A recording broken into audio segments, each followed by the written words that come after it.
some Muslim authors claim that the Quran shows pre-scientific knowledge of water cycle. Here is an illustration of the water cycle. On the right hand side you can see an important part of this cycle is the sun causing water on the ground to evaporate into the sky. The question that Dr. Naik was asked was, where in the Quran is the process of evaporation described? But what about step one, the evaporation?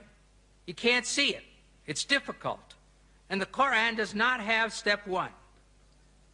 Alhamdulillah, the Quran describes the water cycle in great detail, in several places. How does the water rise, evaporates? Here it is evident that Dr. Naik understands that question is, how does the water rise, evaporates? Dr. Naik then proceeds to list every surah and verse he can think of which talks about water.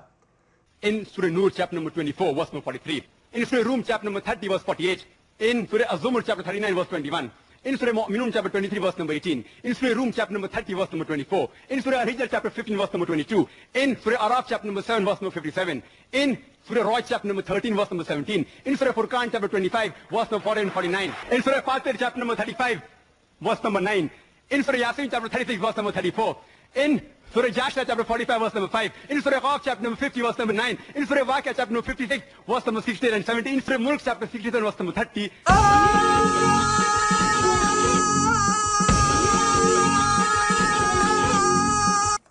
Whoa, that's a comprehensive list.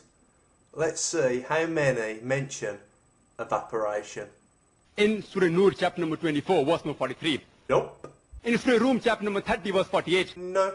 Surah Az-Zumar chapter 39 verse 21. No. Chapter 23 verse number 18. Nope. Chapter number 30 verse number 24. Chapter 15 verse number 22. No. Chapter number 7 verse number 57. Nope. Chapter number 13 verse number 17. Yes. Oh no, wait. What's that other one? No. Chapter 25 verse number 40 and 49.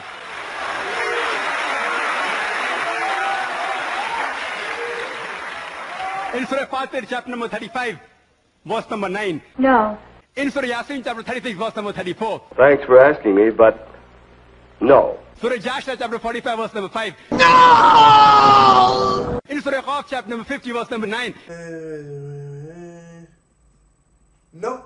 In Surah Waqia chapter number 56 verse number 16 and 17, in several places. No! Surah Mulk chapter 67 verse number 30, the glorious Quran speaks about the water cycle in great detail. Now look at his face. This is the face of a man who knows the Quran says nothing about the evaporation of water and has just used his knowledge to blindside everyone in the audience and make them believe it does. This face says, I just lied to all those people. All Dr. Naik actually did in answering this question was to impress everybody in the audience with his excellent knowledge of the Quran.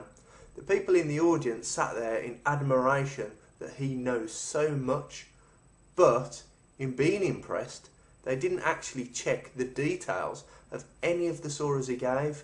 Why would he list all of these surahs when all he actually needed to do is mention one surah and read the words out which mention evaporation?